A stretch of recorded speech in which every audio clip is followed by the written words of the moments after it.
Las 10 reglas de oro para un hogar feliz. Miren que la compañera nos dialogaba de que la gnosis o el gnosticismo se encarga de un conocimiento en el cual pues el hombre, en otras palabras diríamos, aprende a vivir. Uno desde que nace, los padres le enseñan muchas cosas, ¿verdad? Luego nos colocan en la escuela y aprendemos también infinidades de conocimientos. Tanto así que uno va y se desarrolla X profesión. Pero dentro de todo ese aprendizaje que hace el humano desde que nace hasta que es un adulto, hay ciertas falencias, ¿cierto que sí? O sea, no nos enseñan a vivir. Nos preparan para una vida meramente material o para desenvolvernos en el mundo y tener un lugar y ganarnos la vida. Pero como humanos no nos enseñan a vivir. Entonces uno crece y sería muy bueno comparar la vida como un río. ¿Cómo es un río? Él tiene su yacimiento, su nacimiento por allá en las montañas y crece como un riachuelo, un hilito de agua. Y a medida de que él va llegando por todo su cauce hasta el mar, él va recibiendo y recibiendo para volverse grande. Pero resulta que ese río, en su paso, no es fácil, es tormentoso. Muchas veces encuentra obstáculos. Muchas veces al pasar por las ciudades y los pueblos es contaminado. Así suele ser la vida de uno, de un individuo cuando nace. Empieza pequeño como el riachuelo, pero a medida de que él va creciendo, va recibiendo y recibiendo y por su camino se va encontrando con grandes rocas, grandes obstáculos. Pero ¿qué hace el río? Él golpea, el agua golpea y no se detiene. Él busca salir por la orilla para terminar su cauce hacia su objetivo, que es llegar al océano, a lo más grande y fusionarse en esas aguas. Y cuando golpean esa roca, salpica. Y uno diría, ¿para qué o qué objetivo tiene la roca? O en ese caso, si lo comparamos con nuestra existencia, ¿para qué existe eso que en algún momento nos detiene el curso de la vida? Diríamos las dificultades, los problemas, las situaciones y los eventos, las podríamos asimilar con esa roca. ¿Para qué existe en nuestras vidas la roca? ¿Para qué existe en el río? Como le dije, muchas veces esas aguas se contaminan. Cada vez que el agua golpea en la roca, esa salpicadura hace que el agua se oxigene para de esta manera purificarse. Así debe ser nuestra vida. Cuando nos encontremos dificultades, que a veces uno psicológicamente las ve inmensas, difíciles para continuar el camino, hay que tener en cuenta, queridos oyentes, de que esas dificultades es lo que nos van a hacer crecer, lo que nos van a hacer madurar. Pero es necesario en un momento detenernos y reflexionar qué debo aprender en esa dificultad, ¿sí? Entonces es así como uno aprende a vivir, porque cuando uno no sabe vivir, se va estrellando y vuelve y no levanta cabeza. Entonces, siempre por lo general uno termina tropezándose con la misma piedra, porque no hemos aprendido a levantar el pie. Y hay una cosa que no debemos olvidar. Aunque uno transite por la vida y sortee esa dificultad, más adelante van a venir nuevas dificultades, porque es lo que nos va forjando, lo que nos va haciendo seres humanos, lo que nos va llevando a tener ese conocimiento y esa sabiduría para aprender a vivir, porque en nuestra casa y en los planteles educativos no nos las enseñaron. Entonces uno llega por allá en la época de la adolescencia y se empiezan a despertar esas maripositas en el estómago, como lo dice uno, y empieza a sentir la atracción en el sexo opuesto.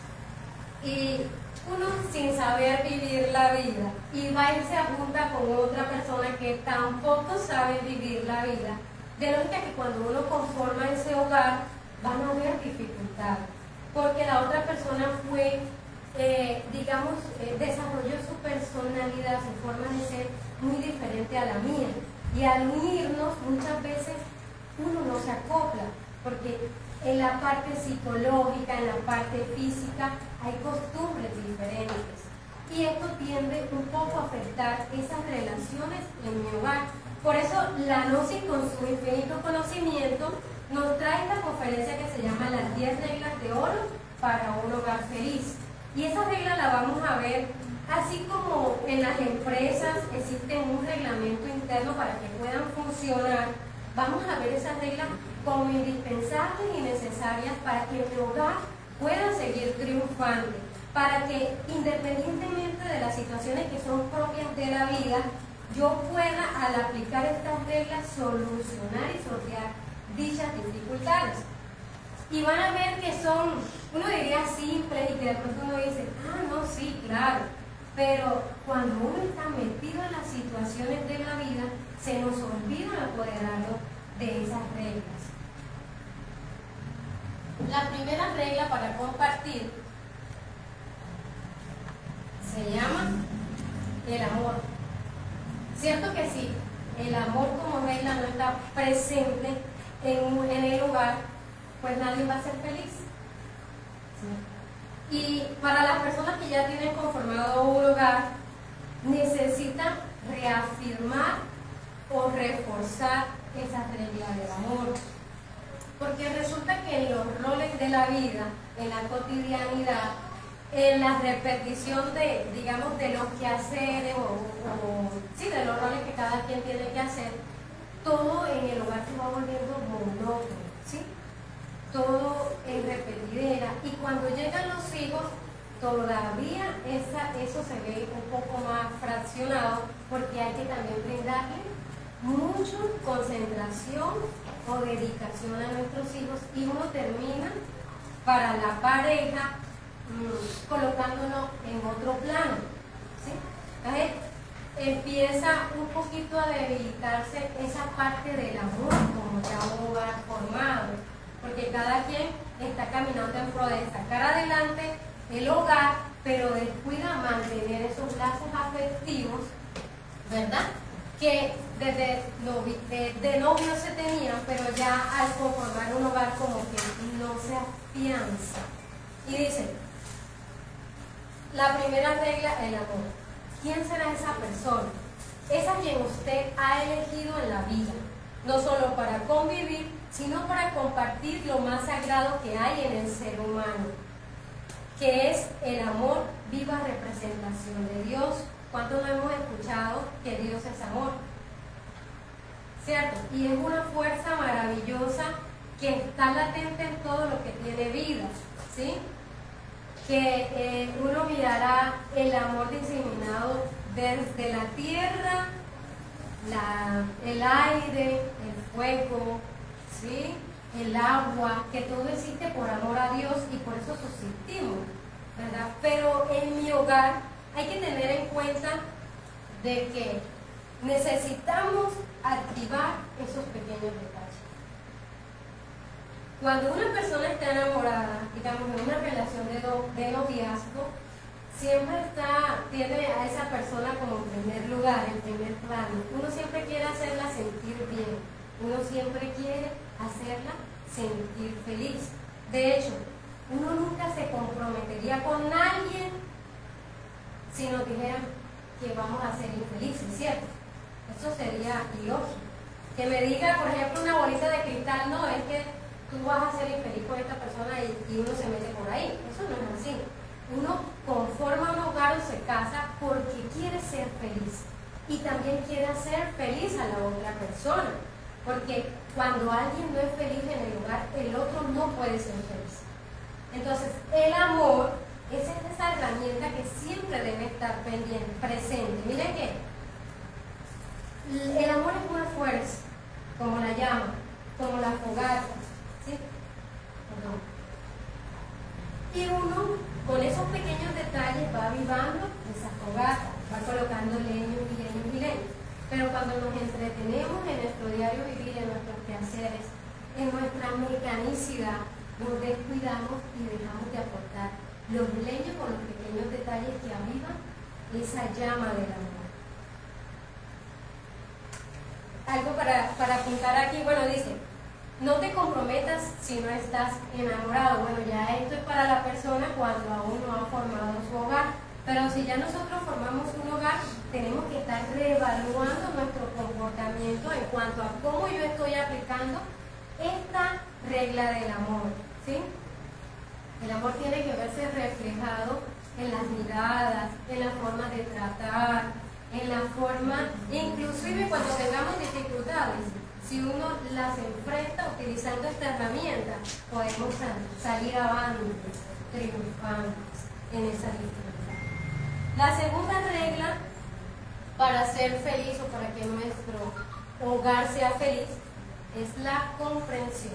Va muy de la mano con el amor.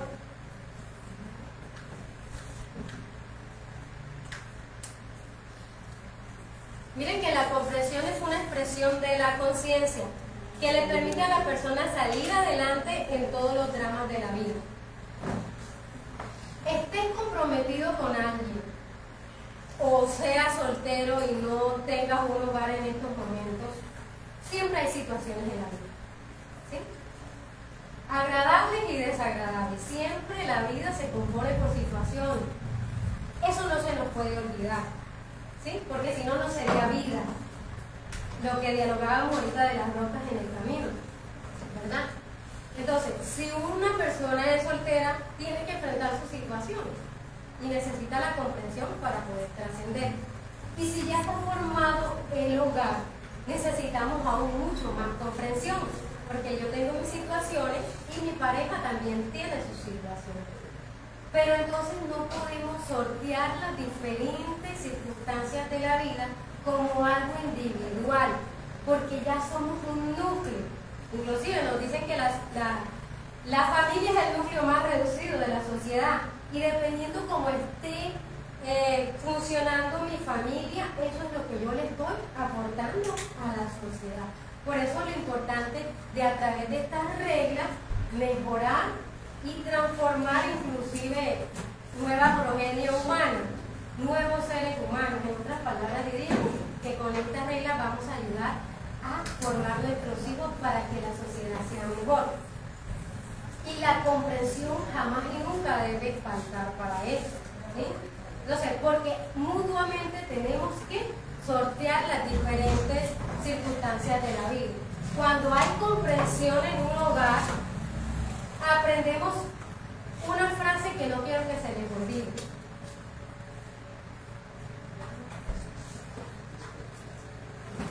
Bueno, todos acá. Cuando hay comprensión en el hogar, aprendemos algo, esta frase no se nos olvide, que todo pasa. Lo que hoy ha ocurrido no es lo mismo que ocurrió hace 2 años. En otras palabras diría, las situaciones difíciles que tenemos en estos momentos no son las mismas que hace 2 años conmigo. Y no van a ser las mismas que inclusive en un mes tendremos. Porque vuelvo y repito, la vida se compone de eventos.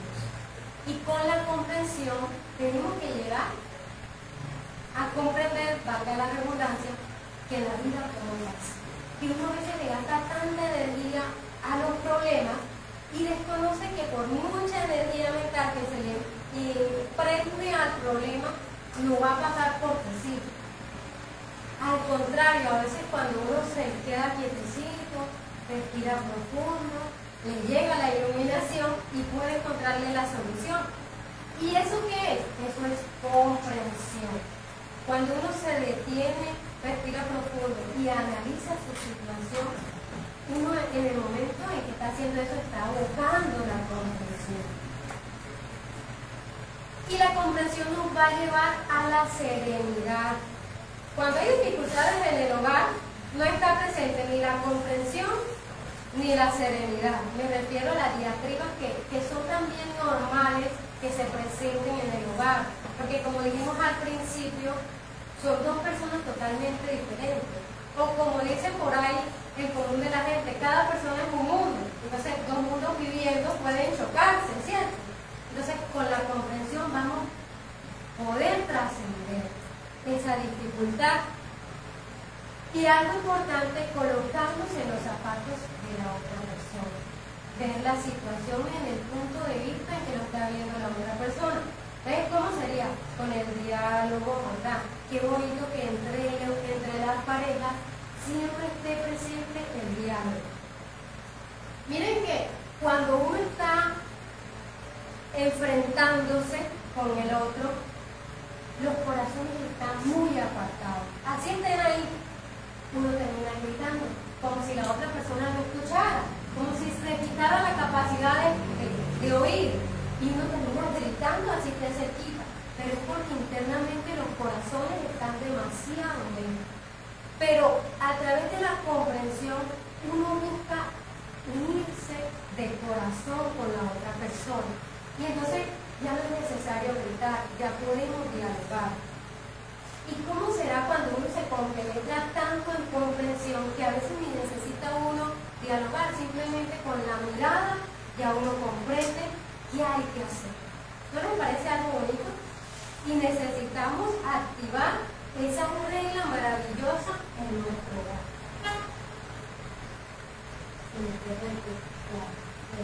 Tercera, la responsabilidad.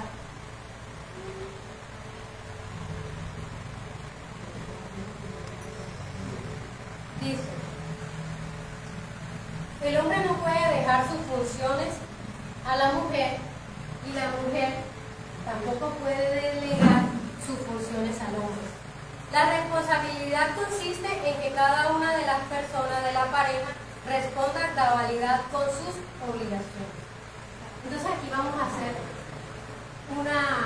un análisis sobre el rol que cada uno de los integrantes del hogar tiene que cumplir, ¿cierto? Hablando de los hijos, ¿cómo le responden a los padres y la dedicación que los padres tienen para con ellos? También tienen que cumplir su rol, ser responsables. Pero ya llevándolo a nivel de pareja, el hombre tiene su rol específico y la mujer también. Miren que si uno mira tiempos muy antiguos, ¿quién era la que se quedaba en la casa? ¿Verdad? Y el hombre salía a conseguir el sustento. Hoy día no es así y tampoco es malo, porque hoy en día la situación económica y las necesidades llevan a que salgan los dos. Pero entonces, mi tiempo de calidad que comparto en mi familia no está el tiempo de calidad. Porque listo, toca que los dos salgan a trabajar, a ganar el sustento. Y si de pronto la capacidad del hombre es suficiente, digamos así, para que la dama se quede en la casa, pues maravilloso. Pero cuando no es así, toca que el tiempo en que compartan sea de calidad. Porque más o menos cuántas horas demora una persona fuera del hogar cuando tiene un trabajo. Legalmente 8 horas, ¿verdad? A veces son más de estas 8 horas.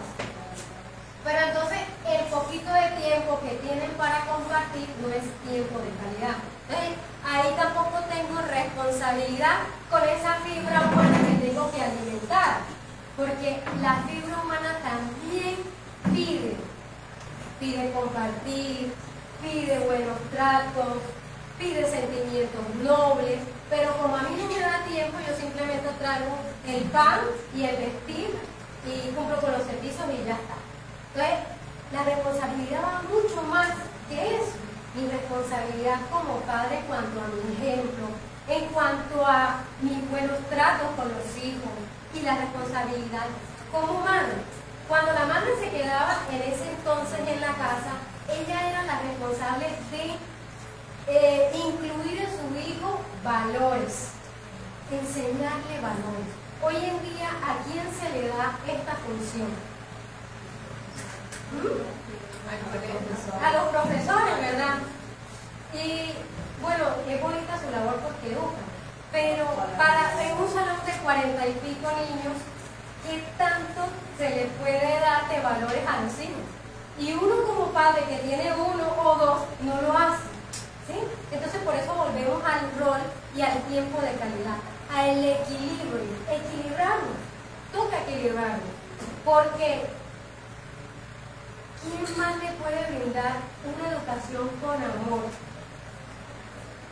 si no es la madre y el padre? Porque hay profesores excelentes, ¿sí? Pero algunos de ellos no inyectan amor, otros sí. puede hacer que los hijos de cada uno de nosotros, pues ustedes en este caso, sí tengan profesores que inyecten amor, que inyecten valor, pero no todos lo hacen. Entonces toca que los padres complementen tiempo de calidad en su casa. Dice, no verlo como una carga, la responsabilidad que tengo, ¿sí? Porque si nos corresponde colaborar con el sustento como dama, o si nos corresponde como padre, no podemos ver que es una carga, simplemente es una de mis funciones, ¿sí? Para eso vivimos. Igual mis padres lo hicieron conmigo, y como retribución yo tengo que hacerlo con mis padres. Responsabilidad con Dios. Esta es una responsabilidad muy importante. Y muchas veces uno en el hogar no tiene en cuenta esa responsabilidad que tiene con Dios. Y si Dios nos lo da todo, responderle a esa responsabilidad, a la redundancia, ¿acaso no será que nos retribuye la felicidad? Acordémonos, la conferencia se llama 10 reglas de oro para un hogar feliz. Entonces, si le respondemos a Dios, ella misma nos retribuye esa felicidad. Que en ese hogar, como estamos enseñándoles principios y valores a nuestros hijos, hay que sacarle y dedicarle espacio a educar también hijos para Dios. Uno siempre está educando a los hijos para el sistema. Sí, para el sistema, para que cuando crezca sea alguien que produzca. Pero uno no educa su parte espiritual, que es lo que termina sustentando la materia. Cuando se va lo espiritual de la materia, llega la muerte. Y uno, ¿cómo le responde a eso espiritual? Entonces, en nuestros hogares también tenemos responsabilidad de ir forjando también hijos para Dios, enseñándonos a orar o a rezar, como ustedes lo ven, pero que respeten esa fuerza maravillosa, ese Dios que nos da la vida, que nos da el alimento, que nos da el sustento, que nos da el vestir. Que Él sepa que hay una fuerza superior que nos permite conseguir lo que necesitamos. Pero todo es por su voluntad. Eso sería indispensable para que, y es indispensable de hecho, para que a través de esa responsabilidad que tengamos como Él nos retribuya tranquilidad. A veces en las situaciones difíciles nos llegó la lucecita, bueno sí, a través de la comprensión, pero ¿quién lo permite? ¿Acaso no es Dios? ¿Cierto? Porque cuando uno tiene situaciones difíciles se siente en un infierno, no ve salida. Pero cuando uno ya ve la salida, uno que dice, Dios mío, gracias. Gracias porque puedo ver la luz al final del camino, al final del túnel, como dicen por ahí. Seguimos con la cuarta regla.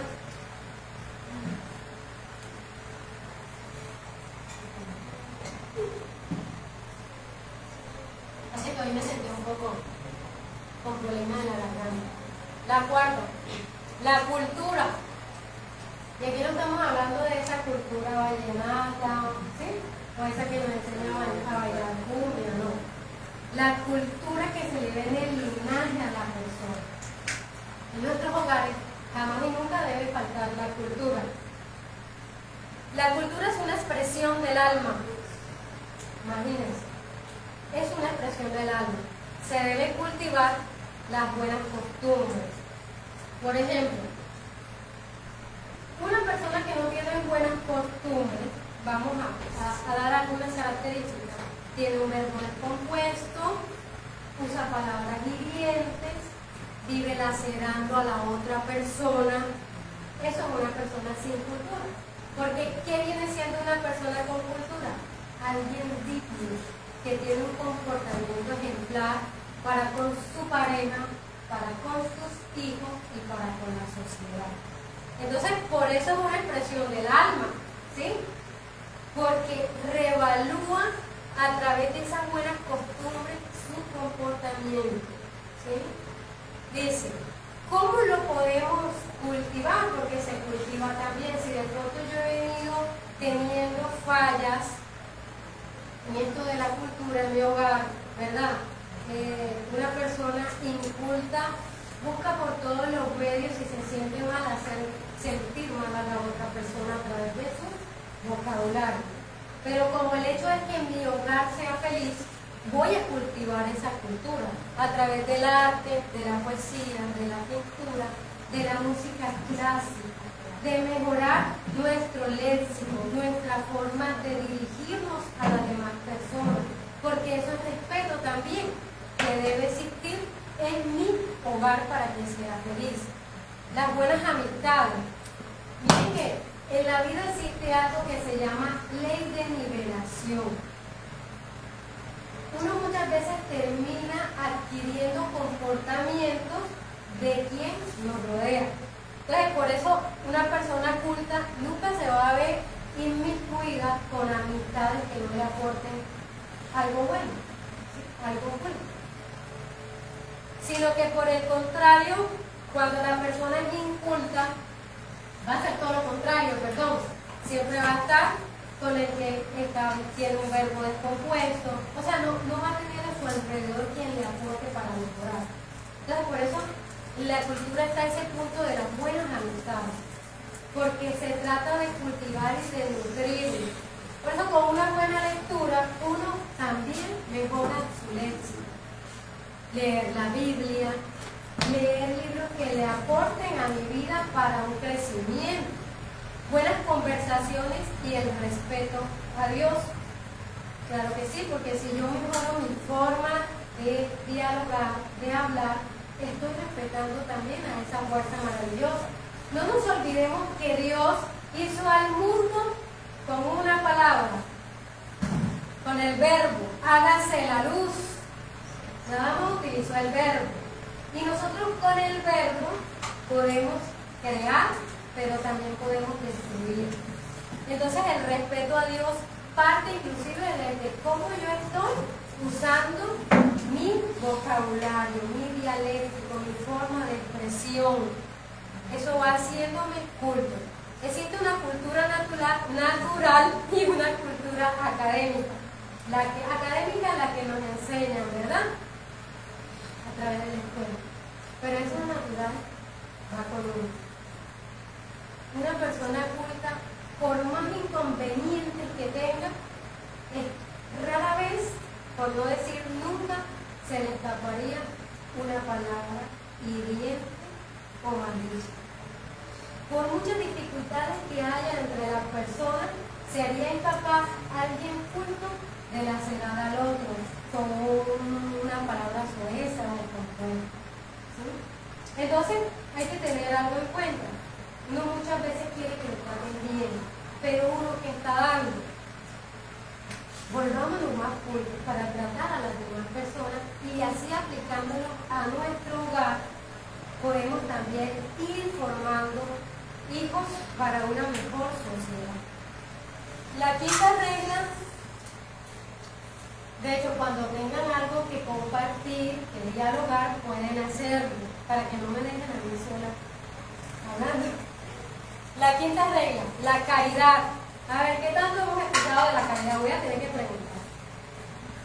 ¿Qué será eso de la caridad? Indira. No, mentira. ¿Qué será eso de la caridad? Mire que la palabra caridad viene de cardia, así está. Viene de cardias. Cardias es con el corazón. Y entonces nos enseñan la frase que dice, dar con el corazón. Dice, si no hay caridad, no hay perdón, no hay conciliación ni amor. La persona se torna cruel. Qué bonito que uno como padres le enseñen a los hijos a compartir.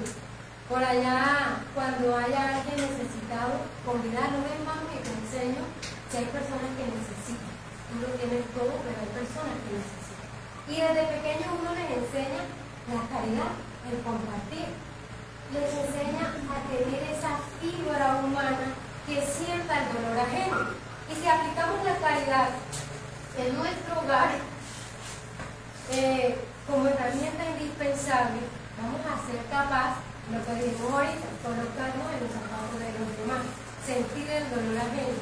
Uno jamás y nunca sería un inculto usando palabras hirientes porque la caridad no me lo permite, porque yo sé que lo voy a lastimar. Una persona sin caridad se siente alegre haciendo sentir mal a los demás, se vuelve rudo, se vuelve sin sentimiento. Y esta persona que estoy describiendo en un hogar sería un caos, ¿verdad? ¿Sí? Porque si ya hemos hablado del amor, de la comprensión, ¿cuál fue el anterior? La responsabilidad, la cultura y ahora la caridad. Si hiciera falta esa caridad en mi hogar, sería un caos. Inclusive nos enseña que Dios se retiraría de uno cuando el corazón se vuelve rígido. ¿Sí? Entonces es algo bonito para activar en el hogar. Es una fracción del alma la caridad. Miren, es un sentimiento que hasta viene del alma, que no es algo inventado, que hay que sentirlo, colocarnos en los zapatos ajenos, como lo decía, nos hace sentir en esa fibra humana el dolor y la necesidad del otro. A veces en nuestra pareja, digamos en el hogar o nuestra pareja, si está atravesando situaciones difíciles, con la caridad yo puedo sentir esa situación y le doy una palabra de aliento si no puedo hacer algo más, ¿sí? Pero muchas veces uno no lo hace. Muchas veces esa persona tiene situaciones inclusive psicológicas y uno siempre con el tiquiti. ¿Y qué pasa? Que así jamás y nunca la otra persona lo va a coger o va a aprender. Siguiente regla. La organización.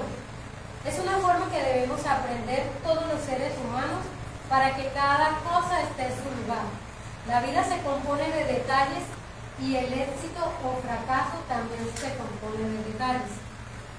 La organización. ¿Qué siente uno cuando llega a una casa XXX y está todo en desorden? ¿Qué siente? Se estresa uno. Se estresa, siente el ambiente pesado, ¿verdad? ¿Será que uno sería feliz en ese ambiente? No. ¿Cierto? No puede haber felicidad en el hogar si todo está un caos, ¿sí? Y miren que muchas veces eso que uno ve afuera, ese desorden, es porque internamente uno lo tiene. Y uno analiza cómo piensa, terriblemente puede ver esos pensamientos como si fueran un torbellino. Entonces, si quieres saber uno cómo está por dentro, observe su entorno. Si tenemos pendiente de eso, yo creo que de mañana no va a existir nada en desorden, ¿cierto?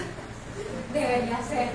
Mire, lo contrario del desorden, cuando uno ya llega a un lugar limpio, organizado, ¿qué es lo contrario de desorden? La paz, la tranquilidad. Ahí sí haríamos como los orientales, ¿sabes? Tranquilidad. Yo no quisiera tocar nada y dejar todo así como está, que huele así como está siempre, pero lo que usted dice es verdad, o sea, todo depende del estado interior que uno esté en ese instante atravesando. Y si queremos ser felices, mejoremos el ambiente, porque hay personas que llegan y apenas ven el desorden cierran la puerta y se devuelven. ¿Quién va a querer estar en un desorden? Ahora, la falta de organización hace que la persona siempre esté alcanzada, que no le alcance el tiempo, que comparta menos con la otra persona o con los hijos, ¿sí? Y uno termina la noche cansado, estresado, y ahí vienen también situaciones que uno no quisiera tener en el hogar. Entonces, está clara la organización como regla para que el hogar sea feliz, ¿cierto? Seguimos con la siguiente regla, que es la séptima, la alegría. La alegría es una virtud del espíritu que puede ser ocasionada de una forma exterior o por una forma interior. Miren que, perdón, no sé si les ha pasado, en algunas ocasiones de la vida llegan sentimientos que para uno son inexplicables, como que uno se siente bien, tranquilo, pero desconoce eso a qué se debe. Entonces son esos sentimientos, esas alegrías que vienen internas movidas por Dios. ¿Por qué? Porque mejoré mi comportamiento, porque lo he tenido más pendiente, porque he activado más el diálogo. Bueno, y en algún momento de la vida se sienten esos gozos internos, ¿verdad? Entonces, esa es movida por Dios. Pero cuando uno siente esos goces internos o esas alegrías interiores, qué bonito es compartirla con el que nos está proyectando, en este caso esa fuerza que nos mantiene vivos, Dios, y elevar una oración dándole gracias por eso que nos está haciendo sentir bien. Pero también a veces hay alegrías por esa parte exterior, y uno también tiene la obligación de compartirla con sus seres queridos, ¿verdad? Entonces, compartir una música con buena letra, porque acordémonos de la cultura, ¿sí? Con buena letra. Hay alegrías que las podemos vivir sanamente. Por ejemplo, a mí a veces me queda como una duda cuando alguien está cumpliendo años festejando la vida y va y se emborracha y termina con millones de neuronas en su cerebro. Es como algo ilógico, porque si yo festejo la vida me estoy matando festejando la vida, ¿sí? Entonces, ¿cómo estoy canalizando las alegrías? Cuando uno en el hogar cultiva eso de las alegrías, sin ninguna duda se ve feliz. Por ejemplo, situaciones externas difíciles las hay por montones, ¿sí? Vienen, se van y vuelven y vienen. Pero como ese mundo está tan convulsionado, yo a través de la alegría debo elevar el estado de ánimo ante las situaciones difíciles. El arma más poderosa que hay es una sonrisa, ¿sí? Por ejemplo, uno tiene una situación difícil y a alguien se le acerca, buenos días, ¿cómo amaneció? Esa sonrisa enseguida hace que uno suba un octavo en ese mundo convulsionado en el que se encuentra. Entonces, que cuando yo me levante, impregne a mi pareja, a mi hijo, con una sonrisa, con buenas palabras, en donde se exprese esa alegría. La sonrisa es el arma más poderosa. Hay que desconectarnos de las preocupaciones para que pueda estar latente la alegría, porque como les dije, hay muchas convulsiones humanas hoy por hoy. El mundo tiene muchas situaciones difíciles, ¿sí? Y no solamente la parte económica. Hoy por hoy, a nivel psicológico, hay terribles situaciones, pero con una sonrisa, manteniendo un estado de ánimo adecuado, podremos mejorar y hacer que mejore la otra persona. Es necesario provocar la alegría en el hogar. ¿Cómo se dice? Evocarla, ¿sí? Entonces, ¿yo qué puedo hacer? Hacer actividades que me den tranquilidad para poder afianzar la alegría en mi hogar. Compartir, salir una tarde, hacer actividades físicas, lúdicas, jugar a las adivinanzas, o sea, que nos desconectemos de esas preocupaciones que, como lo dialogábamos ahorita, a veces uno le da tanta energía mental y no consigue la solución, pero cuando uno se relaja, se integra con la familia, comparte, a la nada o a la vuelta de la esquina, le llega la lucecita, como dice uno. Entonces, ver la grandeza de Dios, nuevamente Dios en nuestro hogar, ¿no? Porque sin duda alguna Él es el que sostiene la alegría en el hogar. Si uno no le responde a Él, todo en el hogar pasa por su voluntad. Muchas veces cuando uno está muy alejado de Dios, nos aprieta, y nos va apretando para que uno nuevamente lo busque, ¿sí? Entonces hay que equilibrarnos. Octava regla, la voluntad. La voluntad es una fuerza de tipo espiritual. Miren, es una fuerza. Y de hecho tenemos la fuerza de la voluntad, pero la usamos mal, ¿sí? Por ejemplo, X persona sabe que tiene compromiso de llevar el sustento a la casa, de cumplirle a los hijos, los servicios, bueno, todo lo que tenemos de obligaciones, ¿verdad? Pero él, sabiendo de que tiene sus obligaciones, la voluntad mal canalizada lo lleva cierta parte de ese dinero que va a resolver por allá, en los juegos, en la cantina, en qué sé yo. Y no era que no tenía voluntad, sino que él la utilizó mal. ¿Sí?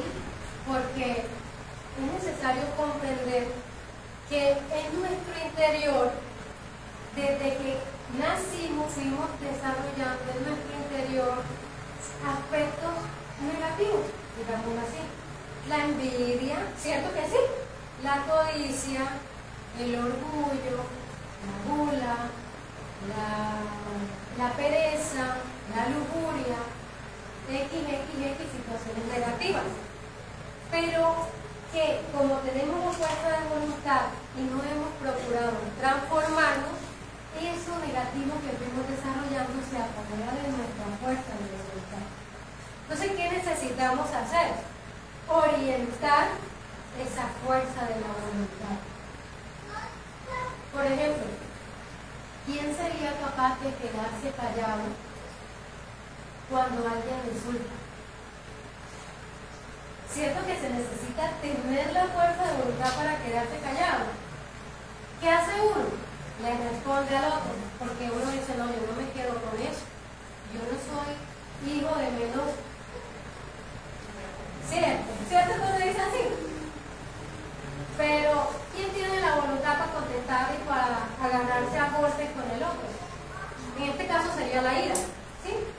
Pero cuando nosotros canalizamos esa voluntad a lo contrario, y yo me muerdo la lengua, respiro profundo y no contesto, esa otra persona que me está buscando pleito, bueno, si lo traemos acá en el hogar, mi pareja, ¿verdad? Que se levantó y comió alacranes, diríamos así, se levantó fosforito, hasta uno dice así.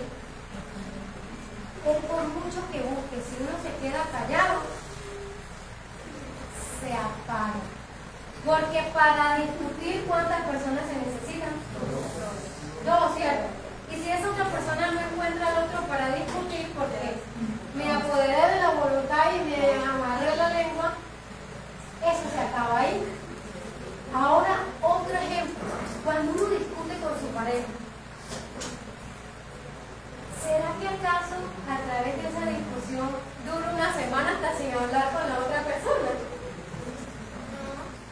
No, ¿verdad? No debería ser así, pero a veces ocurre así. Porque entonces la voluntad la tiene el orgullo. Y yo no voy a dar paso por ser, porque el hermano fue el otro. Pero ¿por qué no hacemos lo contrario y orientamos la voluntad para doblegar el orgullo y dialogar? Y no irnos a la cama bravos. Miren que el sueño o el descanso es una pequeña muerte. ¿Sí? Uno va a esa cuenta y uno no tiene conciencia de su cuerpo físico hasta al día siguiente que se levanta. Entonces por eso decimos que es una pequeña muerte, porque un muerto tampoco tiene conciencia de su cuerpo físico.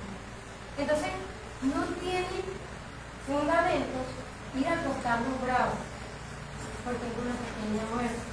¿Cuántas veces alguien no le ha llegado esa muerte física mientras está dormido? ¿Y qué sentiría la otra persona al despertar y que ya quisiera para siempre en el sueño eterno? Su pareja, si yo la noche anterior le dije hasta de lo que se iba a morir, se murió. Entonces miren cómo podemos transformar esa fuerza de la voluntad para mejorar, para que mi hogar sea feliz. Necesitamos cambios y transformaciones. Miren que uno a veces, hasta para enfrentarse a la vida, necesita tener voluntad, ser optimista, ¿sí? De que todo va a salir bien. Y si de pronto no se dan las cosas, es porque me espera algo mejor. Pero a veces uno no es así. No tenemos mucha fuerza de voluntad. Y lo que pasa es que nos sentimos, ay, Dios mío, ¿por qué me pasa esto? Parece que Dios ni me viera. O sea, todo pesimista. ¿Sí? Pero no es que Dios esté alejado, sino que Él necesita que nos hagamos fuertes. ¿Sí? Y lo podemos hacer con la voluntad, pero la voluntad va a ir agarrada de la comprensión, de comprender los momentos y situaciones por las cuales estoy atravesando. Del estudio que yo le estoy, la comprensión la voy a sacar del estudio que yo le hago a eso que me está ocurriendo. para darme cuenta quién es el que está orientando mi voluntad. ¿Será esos aspectos negativos que desde pequeño desarrollé? ¿O será que por el contrario yo soy el que me estoy apoderando de la voluntad? Y le estoy diciendo al orgullo no, y le estoy diciendo a la pereza no, o a la ira, o a la lujuria, o a la gula, o a la codicia, que son aspectos que no nos dejan ser felices, que no nos dejan avanzar, que no nos dejan tener una buena convivencia y también que nos llevan a un fracaso inclusive a nivel laboral. Porque uno viene orgulloso que el patrón lo mande, el jefe lo mande a hacer algo, cierto que va el orgullo a chocar ahí. Entonces, para tener en cuenta como regla de vida y para mi hogar, para ser feliz, la voluntad. Novena, ¿cómo vamos hasta ahí? Novena, la sinceridad. La sinceridad. Qué bonita esa palabra, ¿verdad? Y es un valor. La sinceridad nos lleva a ser transparentes. ¿Cómo sería alguien transparente? Hablando en el hogar. ¿Cómo sería alguien transparente? Sincero. Él dice que bueno, miren que la sinceridad, una persona cuando tiene este valor encarnado,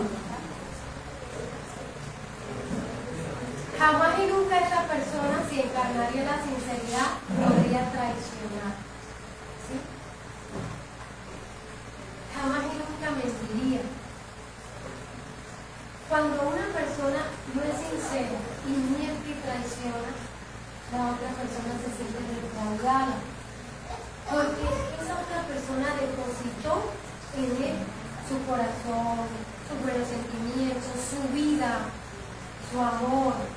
Es la que eligió para compartir toda la vida, como lo dice el ritual de matrimonio, ¿verdad? Hasta que la muerte los separe. Pero cuando llega esa falta de sinceridad, llega la traición, todo se acaba.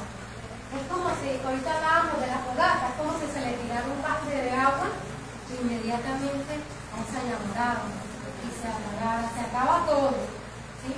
Entonces miren cuán importante es la sinceridad en el hogar para ser feliz. Quien engaña, primero se engaña él mismo. Porque en un principio prometió compartir su vida o serle fiel, o que la amaba. Una persona que ama jamás y nunca traicionaría. Pero cuando se deja de alimentar el amor, se abren puertas y empieza a flaquear todo. ¿Sí? Y entonces empieza a acabarse esa sinceridad. El destino es un camino y se puede cambiar con la sinceridad. Vamos por ese camino y es nuestro destino al que estamos llegando. Pero lo podemos transformar si somos personas sinceras. Es agradable tener como amigo a una persona sincera. ¿Qué tal uno teniendo de amigo a un traicionero, a alguien de doble cara, a alguien que siempre le esté metiendo la traba a uno, que se alegre porque no se me dan las cosas? ¿Cierto que sería feo tener un amigo así? De hecho, no hubiera amistad como tal. Entonces, necesitamos la transparencia. Una persona sincera, donde llegue, es bien llegada, bienvenida, bien recibida. ¿Sí? Porque se está expresando esos sentimientos nobles de la vida. Una persona sincera puede en algún momento ser ese buen amigo que te conduce por un buen camino. Pero hoy en día es muy raro, a nivel de los jóvenes, que esos amigos les conduzcan por un buen camino, porque no se nos ha enseñado la sinceridad desde el hogar. Octava, ay, me fui para atrás. 10. La mística. Es la expresión física y espiritual del auténtico amor a Dios. Y nuevamente traemos a Dios a colación. Qué bonito es tenerlo presente en nuestro hogar, constantemente. Esa mística es esa oportunidad que le damos a esa fuerza divina a estar presente Eso que nos hace en algún momento de dificultad arrodillarnos. Eso es mística. Miren que en la familia podemos afrontar diferentes situaciones, ¿sí? Pero yo cómo lo estoy haciendo, cómo estoy afrontando esas situaciones, porque no va a ser tan importante lo que se me está presentando, no va a ser tan importante, no va a ser más importante de lo que yo estoy sintiendo. Esto que está adentro es muy importante, ¿sí? Porque los eventos de la vida son necesarios, pero lo que hace la diferencia es cómo los asume. Una persona mística siempre tiene presente a Dios y procura solucionar esas dificultades encendiendo una velita. Nada más con encender una velita, ¿qué hace la luz? Dispersa las tinieblas, ¿sí? Se puede mirar hasta como la conciencia, la luz, pero esa capacidad de ser místico, de ser espiritual, de tener presente a Dios en el diario vivir, nos va a permitir hasta comprender el porqué de lo que nos está pasando. Entonces, esa misticidad o esa espiritualidad se refleja en el comportamiento. Como nuevamente volvemos y retomamos todo lo que hemos aprendido hasta ahora. Cuando somos justos, cuando somos responsables, cuando somos organizados, cuando somos sinceros, cuando tenemos comprensión, cuando amamos. Ahí está la presencia de nuestro comportamiento, de que somos personas místicas, de que respetamos una fuerza superior, de que respetamos a Dios, bueno, independientemente de la religión que ustedes profesen. Hay algo superior, está Dios presente, como el Cristo, Jehová, como lo mencionen, pero es lo que nos mueve, ¿sí? Es importante mantener en nuestro hogar presente a Dios, porque nada somos sin Él, porque ni una hoja de Él se cae del árbol sin su permiso, y porque no sabemos cuánto tiempo tenemos para estar vivos, porque el final de la vida es la muerte, y nuestra vida se va a componer de las diferentes circunstancias, ¿sí? Pero ¿cómo estoy llevando la vida? ¿Cómo estoy reaccionando a esas circunstancias? ¿Qué tanto pido ese auxilio, esa ayuda? Bueno, que me permitan ver una salida en los momentos más difíciles. Como pareja, lo hablábamos ahorita, ¿verdad? Que ya no es algo individual, sino que es algo mutuo, las dificultades. Tener un espacio en la casa donde uno pueda integrarse con Dios, porque uno tiene el espacio para el televisor, uno tiene el espacio para el computador, para estar en el celular, para la música, pero será que en lugar yo tengo un espacio para esa fuerza que me mantiene con vida y que por las dificultades que haya, ese es el mejor psicólogo, orientador que yo puedo tener. Claro, no me olvide la capacidad de dialogar. Dice, el amor al prójimo y la creación de Dios. Estos son otros aspectos que tenemos que tener en cuenta para llegar a ser espirituales o ser místicos o tener presente esa fuerza de Dios, porque todos nos han enseñado que Dios está en todas partes, ¿cierto?